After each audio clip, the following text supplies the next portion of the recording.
apa jadi dengan laptop super budget yang Amelik beli hari itu?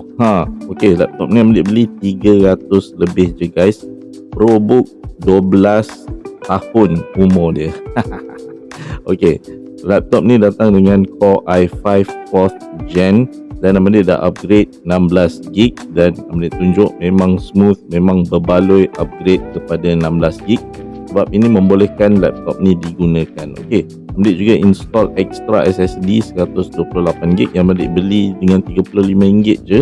Dan korang tengok kat sini, sekarang ni Amelik boleh run OBS Studio dengan 2 HD webcam dan juga 4K webcam. Okey, nampak tu guys, smooth sahaja. Sebelum ni dengan 8GB RAM yang lama yang komputer ni datang, dia memang sangkut lah untuk run OBS dan sebagainya, tetapi dengan upgrade RAM tu membolehkan Amelik gunakan sebagai streaming laptop. Jadi kalau korang mencari streaming laptop guys, not for gaming tapi for specific for streaming, laptop 300 pun boleh buat guys.